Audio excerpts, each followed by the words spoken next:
ख़वातीन में जब ओवरी का कैंसर होता है तो जो उसका ट्रीटमेंट है वो आम तौर पे जो आम गायनाकोलॉजिस्ट हैं या जो सर्जन्स हैं वो उसको आपकी ओवरी भी निकाल देते हैं और आपकी जो है वो यूट्रस भी निकाल देते हैं, लेकिन उसके बावजूद जो है वो कैंसर कुछ अरसे के बाद आपके पेट में फैल जाता।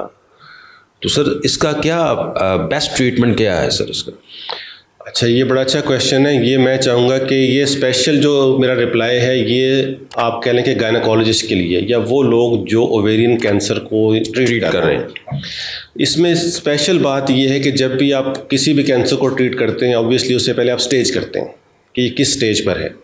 उसके लिए स्टेजिंग टूल्स हैं डिफरेंट, जिसमें MRI है, CT स्कैन है, और ख़ास तौर पे मैं कहता हूँ कि हमेशा आप कैमरा डाल के देख लें अंदर, जिसे लैप्रोस्कोपी कहते हैं। जी सर। अगर लैप्रोस्कोपिकली आपको लगता है कि ये हम पूरा का पूरा कैंसर निकाल सकते हैं, इसकी और कहीं जड़ें नहीं हैं और कहीं इसके नोड्यूल्स नहीं हैं पेरिटोनियम के अंदर, तो ठीक है। अदरवाइज़ आप उसको स्पेशलाइज सेंटर में भेज दें या कंसर्न डॉक्टर जो उसको ट्रीट कर रहे हैं उससे एक मुराबता करें।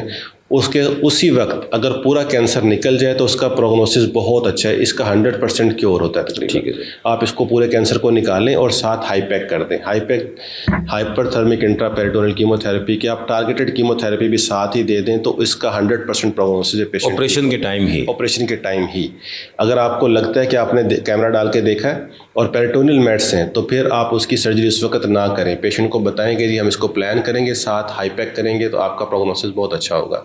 अगर आपको लगता है कि कैंसर सिर्फ ओवरी के अंदर है, बाहर नहीं फैला हुआ, यस, फिर आप इसका जो करना है उसमें ओवरीज भी निकलेंगी, ट्यूब्स भी निकलेंगी, यूट्रस निकलेगी और पूरी फैट ओमेंटम जो होता है पेट का वो निकलेगा। आइडियली अपेंडिक्स भी निकाल देनी चाहिए।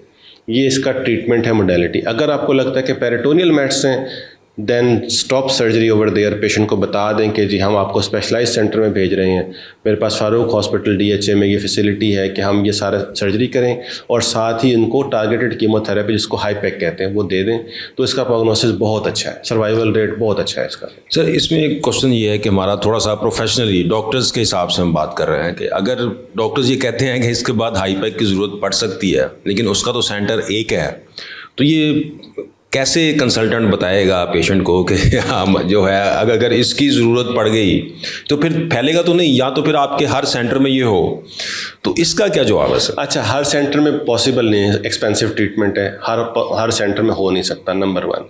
नंबर 2, इसमें कोई ईगो नहीं होनी चाहिए मेरा ख्याल है। मैं आप बिलीव करें मेरे पास पेशेंट्स आते हैं जो ट्रीटमेंट या जो सर्जरी मैं नहीं कर सकता, मैं कॉन्फिडेंट नहीं हूँ, मैं पेशेंट को साफ कहता हूँ कि यार आप मुझसे मत कराओ ये ऑपरेशन, मैं रूटीन में नहीं करता।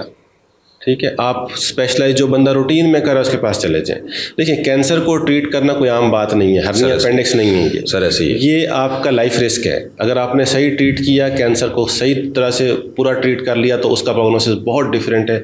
ज़रा सा भी छोड़ दिया आपने तो फिर उसका प्रोग्नोसिस, सर्जरी का फ़ायदा ही कोई नहीं है। तो इसलिए आपको बिल्कुल क्लियर बताना चाहिए, इसमें कोई ईगो नहीं है। और पेशेंट, मैं आपको बताऊँ, बड़े लिखे पेशेंट हैं आजकल, खुश होते हैं इस बात पे कि हाँ हमें गाइड ठीक किया है। लेकिन सर हाईपैक ये तो एक सुपरा स्पेशलिटी आपकी ना, आम तौर पे आम ऑडियंस को या आम मरीज़ को नहीं पता। उसकी अगर ओवरी में कैंसर है, वो सर्जन के पास गया, उसने कहा जी मैं इसको रिमूव कर देता हूँ, डेट्स इट। इससे आगे की बात तो ना पेशेंट को पता है, अगर डॉक्टर को पता है तो वो बताएगा नहीं। तो इसमें फिर पेशेंट आम तौर पे ये बेसिकली तो हम ये आम पब्लिक के लिए बना रहे हैं ना कि वो शायद डॉक्टर्स को भी कई को ना पता हो कि हाईपैक या इस तरह की जो टेक्निक्स हैं ये मार्केट में आ गई हैं।